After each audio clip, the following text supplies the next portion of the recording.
ប្រមុខការទូតអាមេរិកទៅជួបលោកនេតាញ៉ាហ៊ូដើម្បីបញ្ជាក់ការគាំទ្រ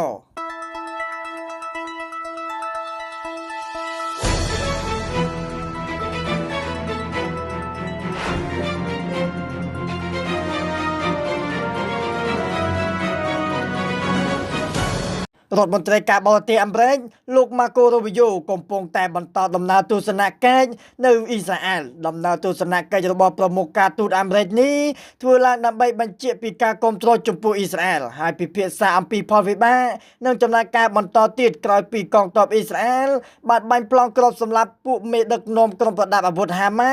នៅក្នុងទឹកដីកាតា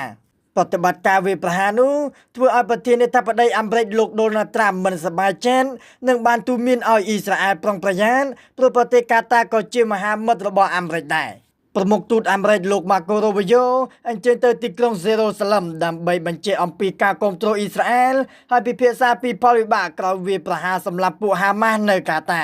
នៅថ្ងៃអាទិត្យទី14កញ្ញាជាពិធីសាសនាជាអ្នកប្រកាន់គ្រឹះសាសនានិកាយកាតូលិកលោក Marco Rubio ត្រូវបាននាយករដ្ឋមន្ត្រីអ៊ីស្រាអែលលោក Benjamin Netanyahu អញ្ជើញទៅគោរពជញ្ជាំងនៃសេចក្តីទុក្ខព្រួយដែលជាសក្ការៈបូជារបស់ជនជាតិជ្វីចូលស្ទឹងតាមបនប្រមុខទូតអាមេរិកតម្រូវឲ្យពាក្យមកកាតាបដូចជ្វីដែរ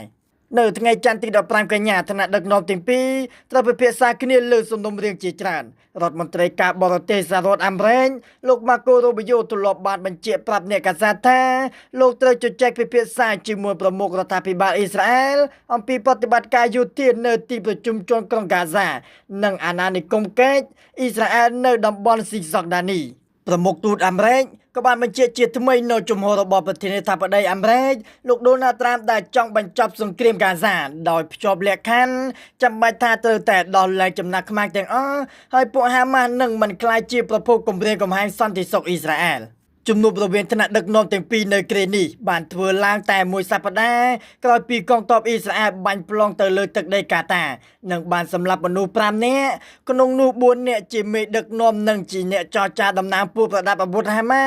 ហើយអ្នកស្លាប់ម្នាក់ទៀតជាមន្ត្រីសន្តិសុខកាតាអាមេរិកជាសម្ព័ន្ធធំទី1របស់អ៊ីស្រាអែលហើយកាតាក៏ជាមហាមិត្តរបស់អាមេរិកដែរកាតាបានទទួលឲ្យកងទ័ពអាមេរិកដាក់មូលដ្ឋានយោធានៅលើទឹកដីកាតាដែលគេអាចចាត់ទុកថា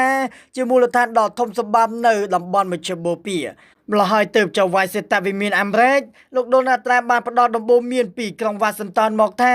អ៊ីស្រាអែលនិងសម្ព័ន្ធផ្សេងទៀតត្រូវតែប្រុងប្រយ័ត្នឲ្យមែនទែនកាលណាវាយប្រហារសម្លាប់មនុស្សត្បិតថាកាតាក៏ជាមហាមិត្តរបស់សហរដ្ឋអាមេរិកដែរ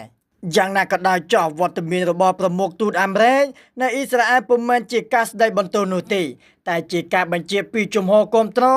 របស់អាមេរិកចំពោះអ៊ីស្រាអែលការគាំទ្រឥតងាករាយនេះគឺតាមរយៈការសរសេរក្នុងបណ្ដាញសង្គម X ដែលលោក Marco Rubio ប្រកាសថាយេរូសាឡឹមជារដ្ឋធានីពីរយូរចៃរការបស់អ៊ីស្រាអែលស្របគ្នានេះដែរលោក Benjamin Netanyahu